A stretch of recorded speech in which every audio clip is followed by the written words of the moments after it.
Welcome to Glow Up Diaries. I am going to give you tangible steps on how to glow up and be your best self.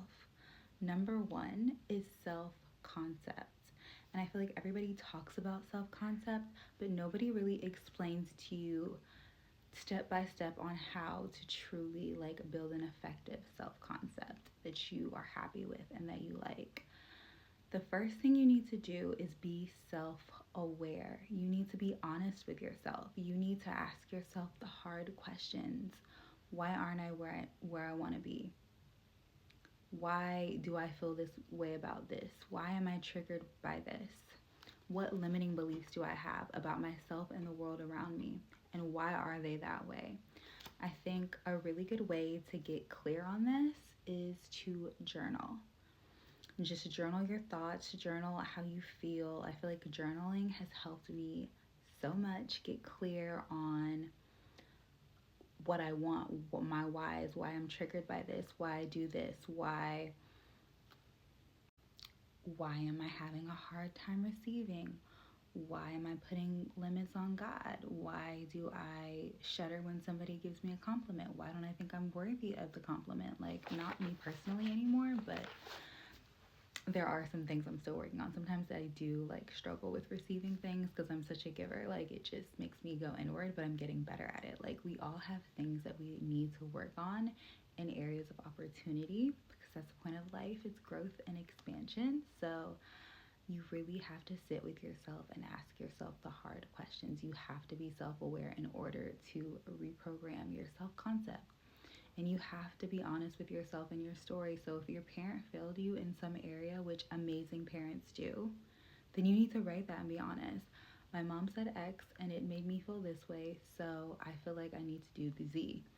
You know what I mean? It's okay to be honest with yourself while you're journaling. You need to be completely honest with yourself while you're journaling. My family failed me in this way, X, Y, and Z, and it made me feel this way.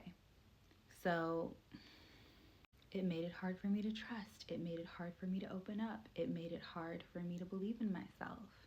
It made it hard for me to trust myself.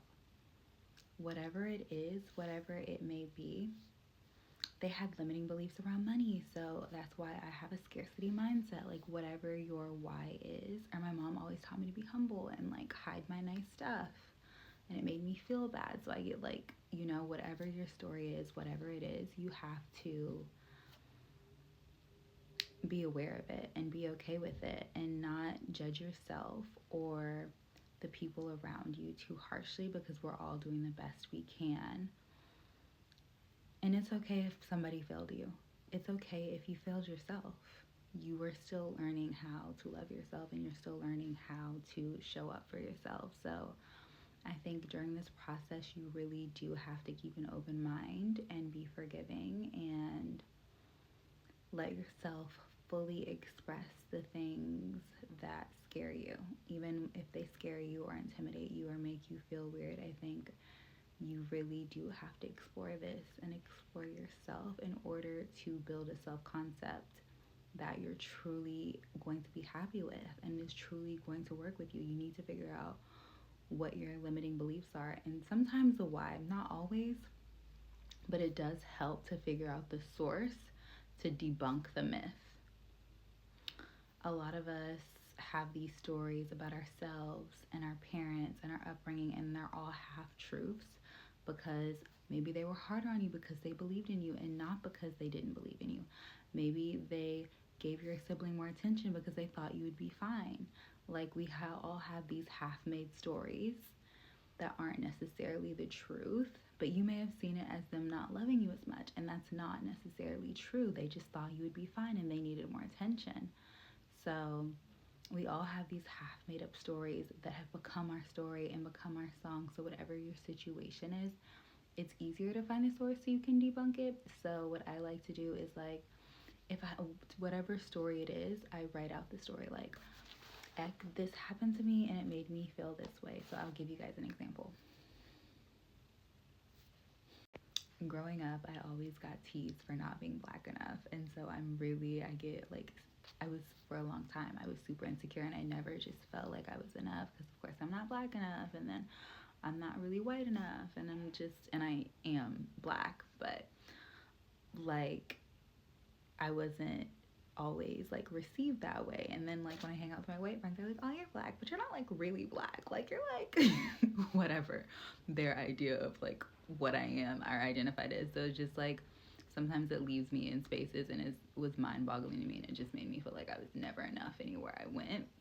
And it made it really hard for me to take up space and be comfortable anywhere. I never really felt like I belonged anywhere. It was kind of difficult for me.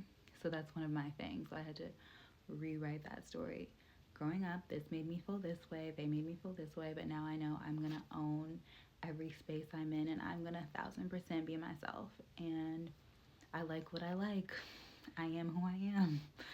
And I'm comfortable in my skin, and I like me. And I'm okay with not living up to whatever idea of me that you have in your head that I should be, your expectations, because I don't have to meet them. I just have to meet my own and be happy. So that's one of my examples of a story that I rewrote for myself, and was just like self-aware of like, why don't you ever like feel like you're enough? It was like, oh, because you were never enough for them, but as long as you're enough for you, that's fine. So just different things like that will help you out a lot.